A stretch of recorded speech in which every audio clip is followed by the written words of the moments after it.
Fala pessoal, sejam bem-vindos de volta. Conforme prometido, essa é a segunda parte do vídeo sobre a importância do planejamento financeiro. Se você não viu a primeira parte, eu recomendo fortemente que você dê uma olhada aí no canal. Não sei se você está no Instagram, no Facebook ou no YouTube, mas certamente a primeira parte desse vídeo está aí e é muito importante que você assista ela primeiro antes de assistir esse vídeo para você entender o contexto desse vídeo, né, das coisas que a gente vai passar por aqui.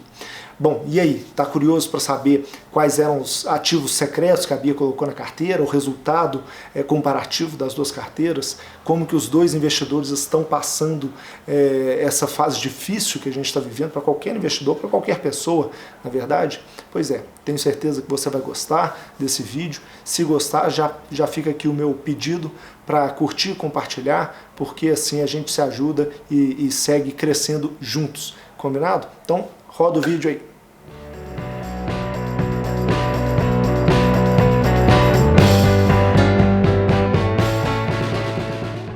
Bom, mas a Bia colocou outros dois ativos também muito legais que o Alan parece que esqueceu, né, na sua carteira de investimentos.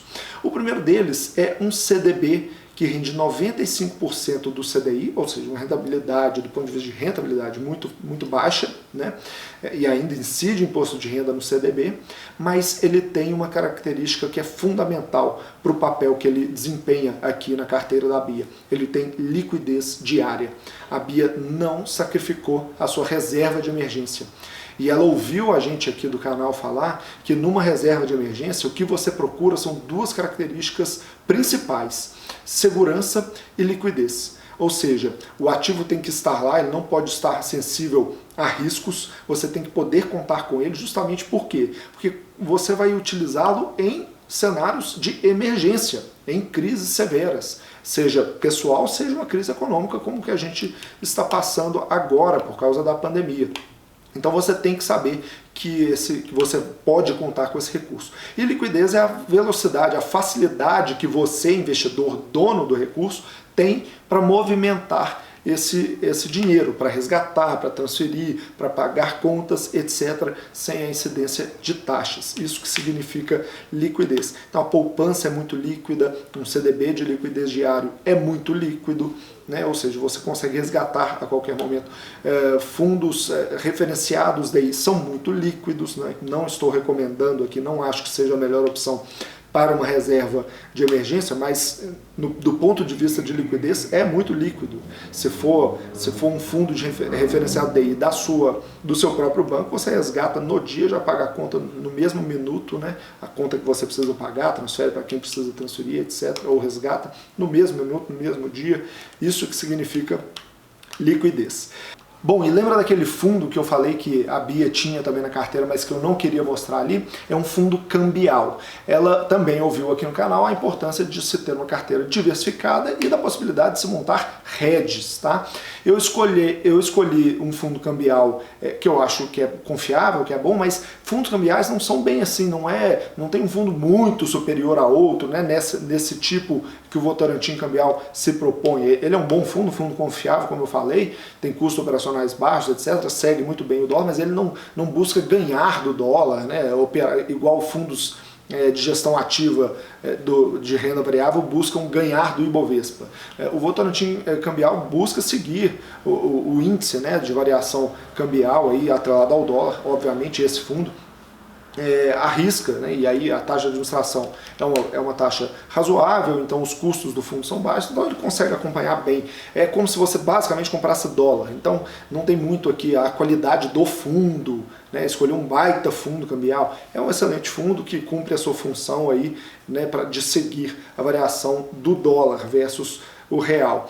E essa não é bem a melhor estratégia de hedge da sua carteira, tá? Não necessariamente você deveria ter dólar na sua carteira, mas a Bia colocou aí um percentual muito pequenininho e eu escolhi esse percentual bem pequeno justamente porque eu não queria que a rentabilidade do fundo impactasse tanto no resultado.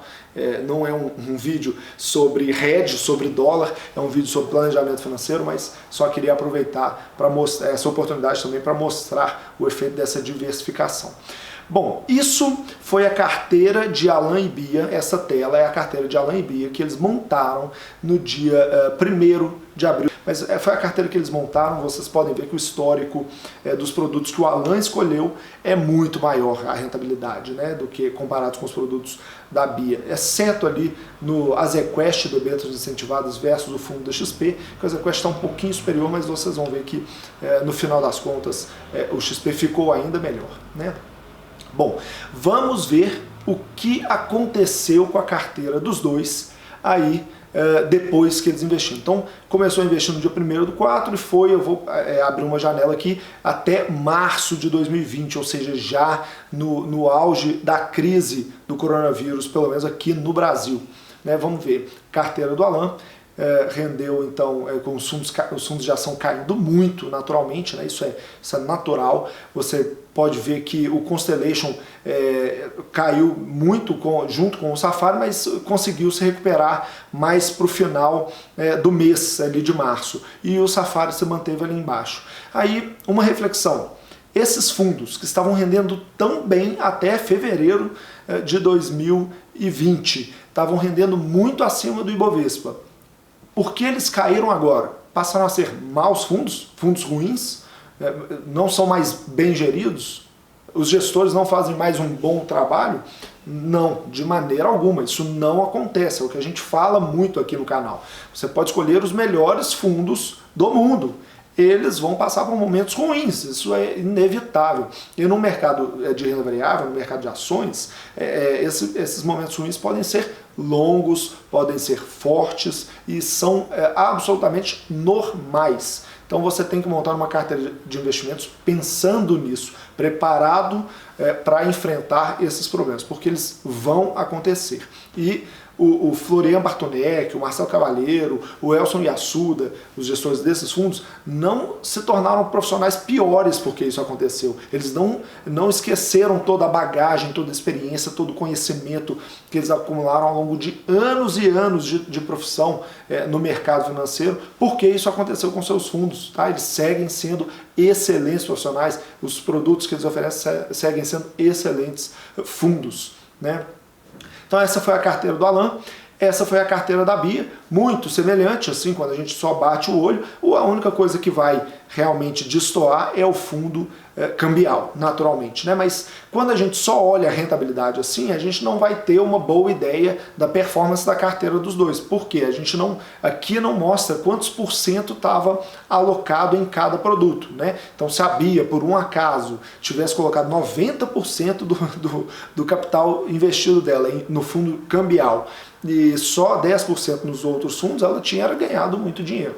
Mas aqui não mostra isso, e a gente viu naquela tela anterior que não foi isso que ela escolheu, então vamos dar uma olhada no resultado da carteira dos dois. Então o Alan terminou março, fechou março com uma variação negativa de 4,1% e o saldo da carteira dele de R$ 115.083. A Bia com uma variação também negativa de 3,3% e um saldo de R$ 116.073. Então uma variação menor. E aí você pode falar, ah não, mas a Bia só teve isso porque ela tinha ali o fundo cambial, que é uma coisa que não tem nada a ver com planejamento financeiro. Na verdade tem, mas deu sorte, enfim. Bom, na verdade não, tá? Se você tirasse esse 1,5% da carteira da Bia, né, esses R$ 1.800 que a Bia colocou no Votorantim cambial, e colocasse no fundo de ações de dividendos, até no fundo de ações de dividendos, ela ainda assim teria uma rentabilidade melhor que a do Alan. Mas para te falar a verdade, não é a rentabilidade que mais importa aqui nesse vídeo. A lição mais importante não é que a Bia ficou com um pouquinho mais de dinheiro que o Alan, ou teve uma rentabilidade 0,8% maior do que a do Alan. Até porque são dois perfis arrojados aqui, são dois perfis agressivos. Um percentual muito grande da carteira alocado em fundos de renda variável, fundos multimercado, e por aí vai muito pouco em renda fixa. Então são dois perfis agressivos.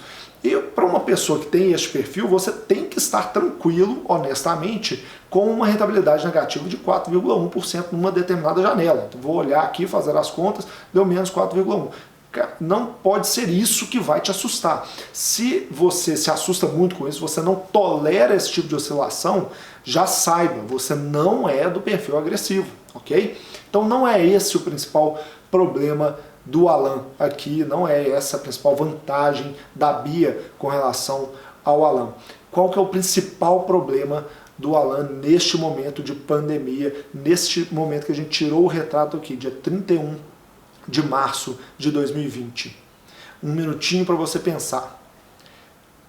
De onde que o Alan vai resgatar o recurso que ele precisa para passar a quarentena? Ele não tem de onde tirar.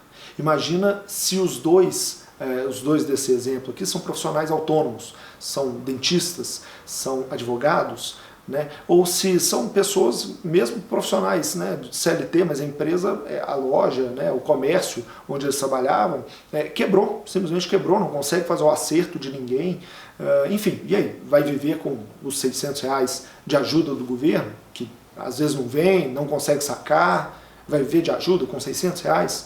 Imagine então que esses dois personagens eles são muito iguais, né? Mesmo valor investido, mesmo perfil de risco, eles são agressivos, arrojados, e ganham o mesmo tanto, R$12 mil por mês.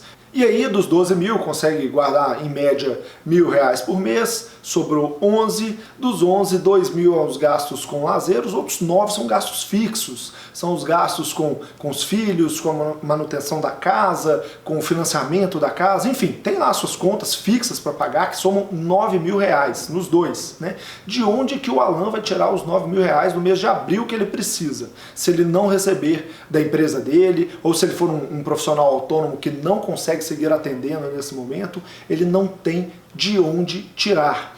E aí tem um detalhe ainda a mais sobre a debênture incentivada do Alan que eu queria passar para vocês, que é muito importante. As debêntures incentivadas, você não consegue resgatar o título como você resgata o seu CDB ou sua poupança, por exemplo. Você vai lá no banco e fala, me dá meu dinheiro agora, né? Uma debênture incentivada, um título de crédito privado, você até consegue resgatar, entre aspas, você até consegue botar a mão no dinheiro antes do prazo, mas não é bem um resgate. Você não vira para a empresa e fala assim, olha, sabe aquele, no caso do Alan, sabe aqueles R$8.300 que você me deve? Me devolve aí. Não é assim que funciona, é um contrato de dívida mesmo, igual o banco, se você já fez algum financiamento no banco, e o banco falou que você tinha que pagar em 120 parcelas, no caso de financiamento imobiliário, se você financiou um carro por 24 meses, o banco não pode te ligar, se você está pagando, está fazendo tudo certinho, o banco não pode te ligar no 6º mês, ou no 10º mês e falar, olha, paga tudo agora, né, o que você me deve, porque eu estou precisando de dinheiro. Isso não existe, né? O banco não pode fazer isso. Então, no mercado de crédito privado é a mesma coisa.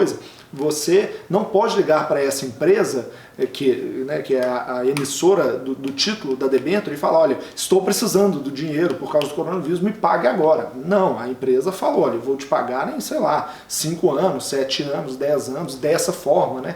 Quando você vai investir na debênture, já fala o prazo de amortização, de pagamento de juros, em quanto tempo, se vai ser mensal, etc. Isso fica tudo detalhado lá. Então, para o Alan botar a mão nesse dinheiro, né, conseguir resgatar, entre aspas, esse título, ele teria que vender para outra pessoa. E aí vem uma informação muito importante sobre o mercado de crédito privado que pouca gente sabe e é muito relevante. Existem duas maneiras de você observar o valor do seu título.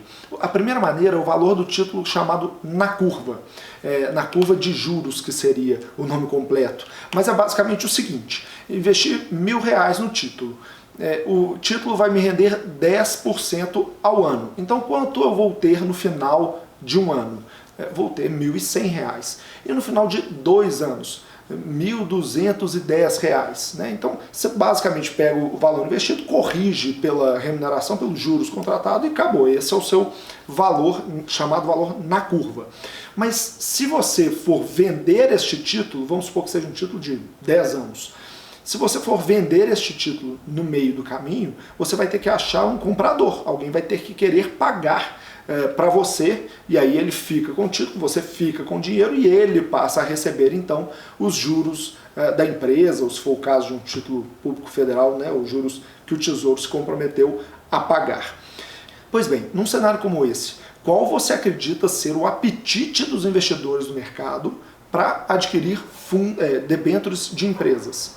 Muito baixo, não é mesmo? É muito provável que o Alan não esteja conseguindo sequer vender este título, mesmo que ele fale, não, olha, o título está valendo aqui R$ 9.100, eu vendo por 7 mil, é provável que ninguém compre dele, né, através dos meios normais ali da corretora, então ele nem consegue resgatar. E se você fosse conseguir vender a mercado, também, certamente, esse título teria recebido o que é chamado de marcação a mercado, que é a segunda maneira de você precificar o seu título, que é quanto ele vale no mercado aí, que é o verdadeiro, o real valor do seu título.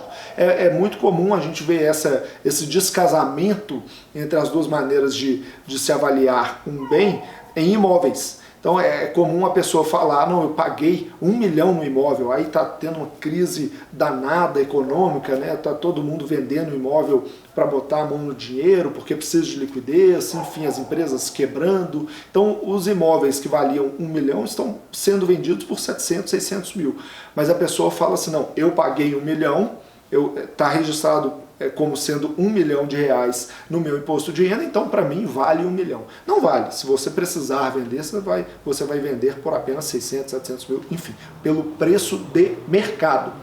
Então, o título vale exatamente aquilo que o mercado paga por ele. No mercado de ações, você tem a vantagem de haver um mercado organizado, né? A bolsa nada mais é do que isso. É um mercado organizado onde as pessoas vão lá e colocam suas ordens. Ó, estou vendendo tal ação a tal preço, enfim. E aí o preço fica oscilando o tempo inteiro. Então você não tem dúvida, né, de quanto vale a sua ação naquele momento, né, do preço da sua ação naquele momento.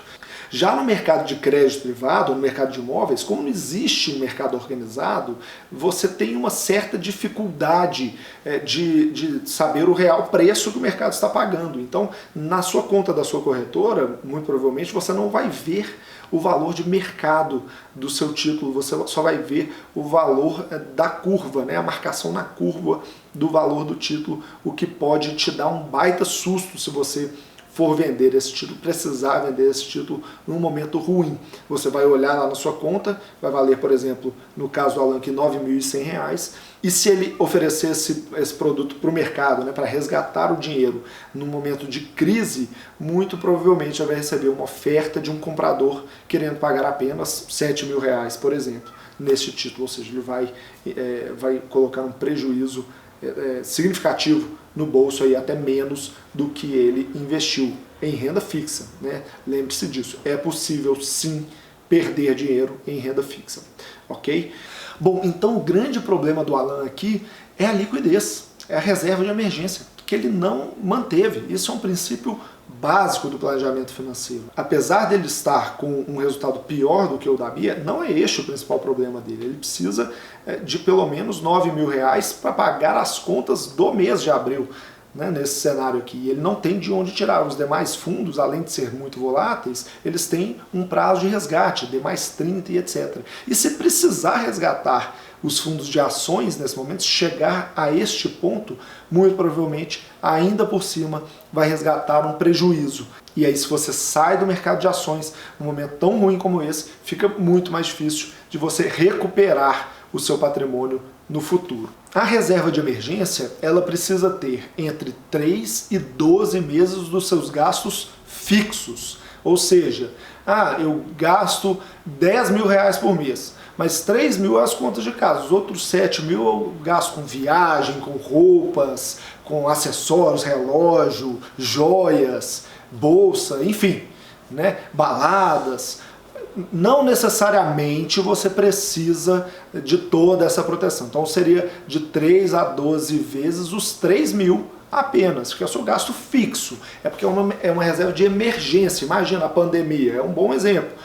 Você não está indo em balada, imagino que, se necessário for, você consiga parar de comprar joias, bolsas nesse momento, etc., tênis, né, porque é um momento muito arriscado. Então, muito provavelmente, os seus gastos fixos ali, 3 a 12 meses, os seus gastos fixos já seria suficiente. Eu costumo recomendar 6 meses, tá? Isso vai variar, claro, de pessoa para pessoa, de acordo com a previsibilidade do seu fluxo de caixa, da sua realidade financeira ali, ou seja, uma pessoa que muito provavelmente é um juiz federal, né, que tende a não ter muitos atrasos de pagamentos ali, pode contar muito bem com aquele pagamento, talvez ele precise de apenas 3 meses de reserva de emergência, né, dos seus gastos fixos. Já um empresário, um trabalhador autônomo, pessoas que dependem de ir para a rua, né, para ter receita, e aquela receita é muito variável, tem mês que é 10, tem mês que é 20, médico é muito assim, principalmente que faz cirurgia, então vai ter vezes que vai ter uma cirurgia privada, ele vai ganhar 50 mil reais só daquela cirurgia, né? Então vai ter mês que é 10, 20, 50, 5, enfim, muito, quando sai de férias é quase nada, então é muito variável, é muito imprevisível, melhor ter um colchão um pouquinho melhor. E lembrando que pode ser algo que vai ser necessário para você resolver algum problema seu, algum problema de saúde, algum acidente que acontece, seja com você, com seus filhos, esposa, etc. Então a reserva de emergência cobre isso também, e aí não tem muito como atrelar isso a meses de gastos, não é mesmo? Mas é mais uma referência mesmo. Então no caso da Bia, ela teve que alocar 30% do patrimônio dela numa reserva de emergência, num CDB que rende apenas 95% do CDI. De fato, o custo disso é alto para a carteira dela, mas não sacrifiquem este princípio, mantenham uma reserva de emergência, ok? Outra coisa que é muito importante dizer também é que, olha para a Bia, a reserva de emergência dela foi de 30% do patrimônio total, né, que ela alocou. Ela tinha um patrimônio para investir ali, um montante para investir de 120 mil, e ela colocou 36 mil reais nesse CDB de 95% do CDI com liquidez ali do banco dela mesmo. Em termos de rentabilidade, muito ruim, né? E por que os 36 mil reais? Eu fiz uma continha básica. Se ela gasta 9 mil reais em gastos fixos com os filhos, contas de casa, financiamento ou aluguel, enfim, essas coisas, 36 mil vai dar 4 meses. Então ela tem 4 meses ali onde ela tem certeza, ou ela tem uma maior tranquilidade que ela vai ter liquidez, né, para passar por esse momento, ela vai estar mais tranquila. E aí, é claro, você pode pensar, poxa, mas 30% do patrimônio alocado numa reserva de emergência que rende tão pouco assim, o custo disso não é alto? Bom, em primeiro lugar, eu queria te dizer que vale a pena sim pagar esse custo. O Alan, muito provavelmente, vai ter que resgatar de alguma coisa ali, né? Ele vai ter que resgatar dos fundos, seja dos fundos de ações ou da própria debênture, e aí ele muito provavelmente vai realizar um prejuízo alto, né, para pagar as suas contas. Esse custo de realizar um prejuízo alto, ele tende a ser maior do que apenas o seu custo de oportunidade, de deixar o seu dinheiro numa aplicação que rende bem menos do que as outras aplicações, né? Em segundo lugar, olha só que interessante, por que eu cheguei nos 36 mil reais? Porque eu fiz uma conta básica, 9 mil reais é o gasto fixo da Bia, vezes 4, então a Bia tem 36 mil reais alocados ali. Mas se o patrimônio dela cresce, se ela segue investindo mensalmente, né, seja passando a pandemia, né, então ela vai crescendo, esse patrimônio vai crescendo, mas não necessariamente o custo de vida dela vai subir, ela vai seguir gastando os mesmos 9 mil reais por mês, mas o patrimônio vai estar crescendo, crescendo, crescendo. Quando ela chegar em, por exemplo, 200 mil reais em investimentos, 40 mil reais em reserva de emergência vai ser apenas 20% do patrimônio dela. Então você não pode se atrelar para este ponto, né, para a reserva de emergência, ao percentual alocado. Você tem que pensar realmente na sua segurança, no seu conforto financeiro, frente a uma situação ameaçadora sobre a qual nós não temos o menor controle, seja um acidente, uma doença ou uma pandemia global que te obriga a ficar em casa e te impede de gerar renda. Mas isso não necessariamente vai ser sempre 30% da sua carteira, ou 100% da sua carteira, né, 20%, enfim. Se você vai crescendo o patrimônio e controlando o seu custo de vida fixo, você vai ter cada vez menos, percentualmente falando, dinheiro alocado nesse tipo de recurso que rende tão pouco. Então, seu custo de oportunidade vai ser reduzido ao longo do tempo. Então, não há o que se preocupar. Pessoal, era isso que eu queria passar. Para e pensa um pouquinho sobre isso, sobre a sua reserva de emergência, se você está preparado para investir mesmo. A gente tem visto muitas pessoas cometerem esse erro, que é sair investindo, sair comprando produtos de investimento sem olhar para si, sem olhar se está preparado para isso, sem saber os seus objetivos, qual que é a meta de rentabilidade que precisa auferir, que precisa alcançar com a carteira para realizar esses objetivos. E aí, quando você olha para a sua carteira, talvez ela não faça o menor sentido. É aquele time de futebol com 11 goleiros ou com 11 atacantes. Não faz sentido, né? Então, uma carteira de investimentos inteligente, bem gerida, bem montada, ela é como um bom time de futebol. Cada produto tem a sua posição, tem a sua função, e aí dentro disso é óbvio que faz sentido escolher bons produtos, os melhores produtos, etc., mas sem sacrificar os ensinamentos básicos do planejamento financeiro, porque isso pode te dar um prejuízo muito maior. Lembre-se, se você vai investir durante 10, 20, 30 anos ou mais, você precisa montar uma carteira que vai ser capaz de suportar as crises do mercado. Por quê? Porque crises acontecem. Se você investir durante 30 anos, você certamente vai passar por dezenas delas. Sinto lhe informar, mas essa não será a última crise econômica com sérios impactos no mercado de investimentos que você vai passar, se você pretende investir por um longo período. Então você tem que pensar nisso na hora de montar a sua estratégia de investimentos. Eu estou montando uma carteira de investimentos que vai muito bem nos momentos bons e vai muito mal nos momentos ruins, e aí eu posso me desesperar, posso ser obrigado a realizar prejuízos e aí fica ainda mais difícil recuperar lá na frente, ou não. Minha estratégia, minha carteira de investimentos é equilibrada. Se vier uma crise e meu patrimônio cair, sofrer uma rentabilidade negativa, eu vou estar tranquilo com isso, eu vou ter uma reserva de emergência que eu posso utilizar nos momentos mais críticos que eu precisar. Isso é muito importante. Isso eu acho que é um dos segredos do sucesso para o investidor que pensa a longo prazo, que pensa inteligente. Combinado?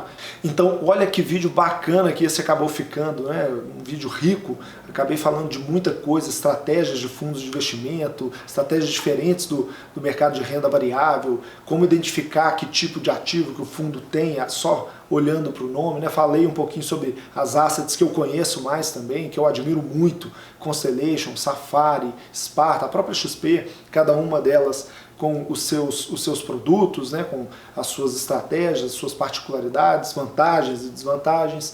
Enfim, achei que foi um vídeo bem legal. Acabamos falando sobre debêntures incentivadas, sobre crédito privado, até imposto de renda, né, fazer o gross-up, que muita gente adora falar assim, eu fiz aqui o gross-up, como se fosse uma coisa muito complicada, mas nem é tão complicado assim. Eu vou deixar até um textinho aqui nos comentários explicando essa fórmula que eu falei aqui. Às vezes falando não fica muito fácil de entender, acho que escrito fica mais visual para quem tiver curiosidade para entender. A aritmética do negócio é bem simples. Bom, se você gostou do vídeo também, deixa seu like, deixa um comentário. Se você acredita que outras pessoas vão gostar também, que os seus amigos vão gostar desse conteúdo, compartilha com eles. Vamos fazer a educação financeira chegar a cada vez mais pessoas. E se tiver alguma crítica, claro, já sabe, deixa um comentário aí também, ou sugestão, a gente pode programar um vídeo para atender as suas dúvidas, as suas sugestões. Combinado? Então fica ligado aqui com a gente que a gente se vê no próximo vídeo. Um forte abraço!